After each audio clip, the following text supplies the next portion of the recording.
तो रजनी तो बेचारी बनकर पति से सारा काम करवा रही थी और पति माँ से बचकर रजनी को सारी शॉपिंग करवाता है। रजनी भले ही घर से साड़ी में निकले, लेकिन रास्ते में वो कपड़े बदल लेती। नीरज नई सी बदली सी रजनी को जैसे ही कॉलेज के गेट पे छोड़ता है, अंदर नहीं चलोगे? नहीं नहीं, तुम जाओ और अंदर जैसे ही बन जाओ, मैं तो हूँ ही तुम्हारा हमेशा। ये बात भी सही है। वैसे मैं कैसी लग रही हूँ? माँ जी को पता भी नहीं चला और देखो हम लोगों का काम भी हो गया। बहुत अच्छी लग रही हो। हाँ, वो माँ को लगता है कि पत्नियों को पतियों से कम ही पढ़ा लिखा होना चाहिए। कोई नहीं, मैं तो हूँ ना तुम्हारे साथ, तुम बस पढ़ाई करो, चिंता मत करना किसी भी चीज की। रजनी खुशी खुशी कॉलेज के अंदर जाती है। वो जैसे ही जीन्स टॉप में अंदर जाती है, सभी उसे देखने लगते हैं। रजनी को पहले तो थोड़ा अजीब लगता है, तभी एक सुंदर सा लड़का रजनी के पास आता है। Hi beautiful, how are you? Rajni लड़के को इतना पास देखकर घबरा जाती है और बिना कुछ कहे क्लास में चली जाती है। वो क्लास में बैठी होती है कि तभी निहारिका उसके पास आती है। Wow, it's you, looking fab. Thanks dear. यार, मैं और तू फिर से दोस्त बन सकते हैं क्या, अगर तू चाहे तो? रजनी भी निहारिका की ओर दोस्ती का हाथ बढ़ा देती है। रजनी को समझ में आने लगता है कि खुद में बदलाव करने से कैसे लोगों को उसके प्रति मानसिकता बदल रही है। ये सब देखकर वो बहुत खुश हो जाती है। फिर शाम को जब नीरज लेने आता है, पता है आज क्या हुआ? मैं क्या बोलूं, आज निहारिका ना फिर से मेरी दोस्त बन गई। और पता है, आज सब मुझे घूर घूर कर देख रहे थे, जैसे किसी परी को देख रहे हो। मैं तो बहुत खुश हूँ। अरे वाह, बहुत खूब, बहुत अच्छा।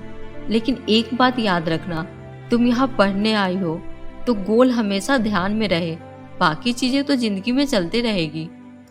रजनी को भी पति की बात समझ में आ जाती है। वो पढ़ाई में ध्यान देती है और कॉलेज में मस्ती भी करती है।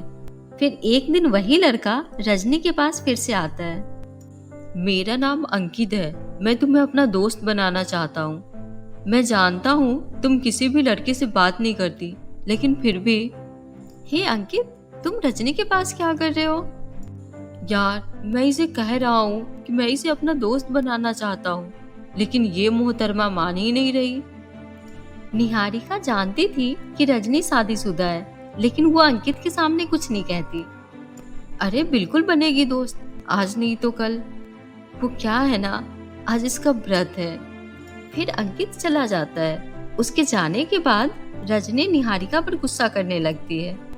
यार ये क्या, तूने झूठ बोला, मुझे नहीं करनी किसी से दोस्ती वोस्ती। अरे तू जानती है क्या है लाइफ को, अभी तो तूने कॉलेज को देखा है, अभी तो बहुत कुछ देखना बाकी है। पता है अंकित किसका बेटा है? इसके पापा बहुत बड़े मंत्री है। लड़कियां मरती है इससे बात करने के लिए, और देख वो तुझसे प्यार करता है। तू ना यार बहुत लकी है। रजनी निहारिका की बात में आ जाती है। वो कॉलेज जाते जाते अंकित को देखती है। अंकित भी समझ जाता है कि रजनी उसमें इंटरेस्टेड है। फिर एक दिन, रजनी मेरे साथ घूमने चलोगी? हाँ, पर कहाँ? मेरे घर, मैं तुम्हें अपनी माँ से मिलवाता हूँ। रजनी खुश हो जाती है। हाय राम, इतने बड़े घर का लड़का मुझे अपनी माँ से मिलवाएगा।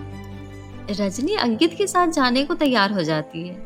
अब अंकित और रजनी आए दिन कॉलेज छोड़कर घूमने जाया करते।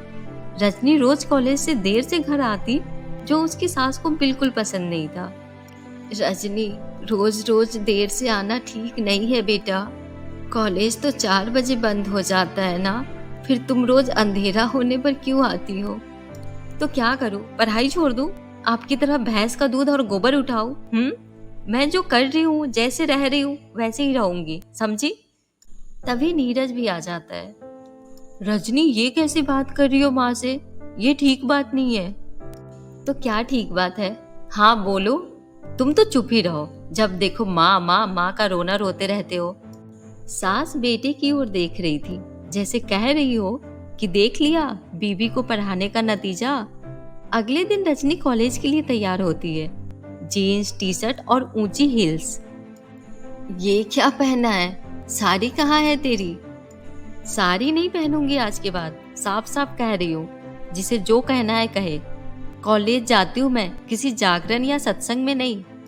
नीरज बाइक की चाबी लेकर चुपचाप बीबी को छोड़ने के लिए खड़ा होता है, क्योंकि वो नहीं चाहता था कि घर में कोई कलेश हो। लेकिन प्लीज रहने दो, अब तुम्हारे साथ नहीं जाना मुझे। सारे कहते वो तुम मैरिड हो। प्लीज यार, मेरे कॉलेज के आसपास अब तुम दिखना बंद कर दो, मैं मैनेज कर लूंगी। इतना कहकर रजनी चली जाती है।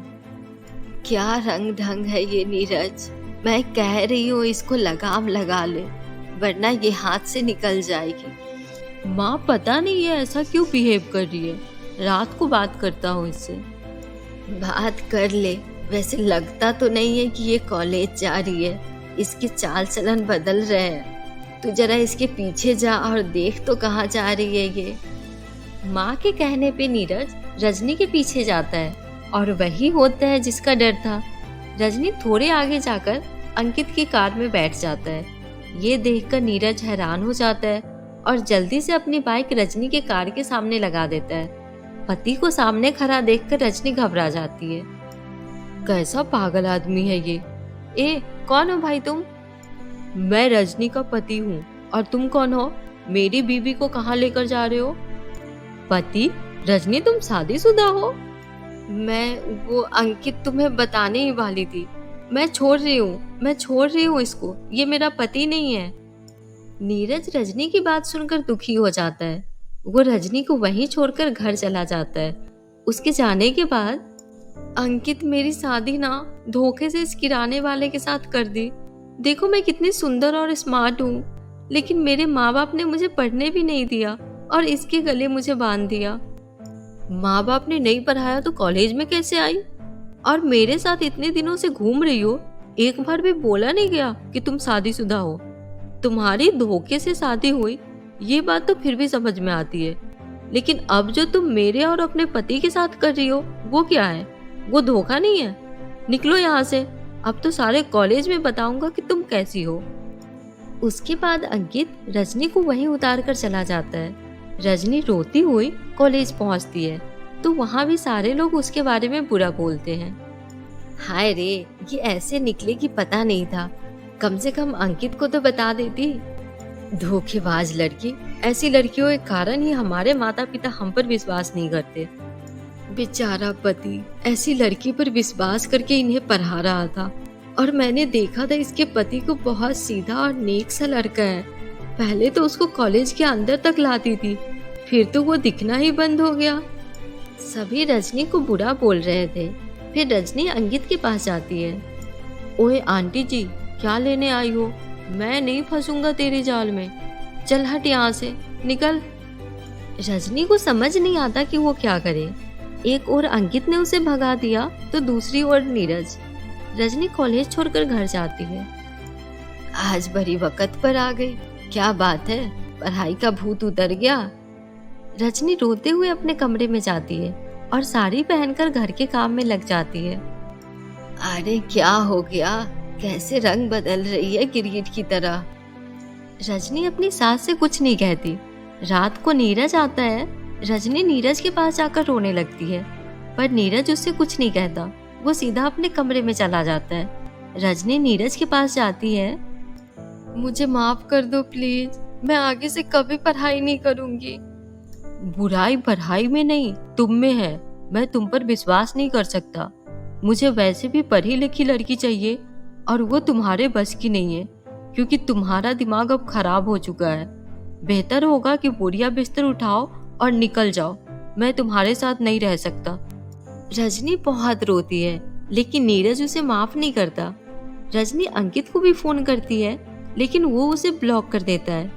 रजनी के लिए अब आखिरी सहारा उसका मायका था, जहाँ उसके माँ बाप उसे रख तो लेते हैं, लेकिन मोहल्ले वाले उसे जीने नहीं देती।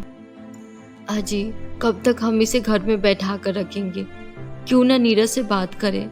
चलिए ना, चलते हैं उसके घर। उसके बाद रजनी के माता पिता नीरज के घर जाते हैं, उससे बात करते हैं, उसे समझाते हैं और रजनी को उसके ससुराल में वापस जगह दिलाते हैं।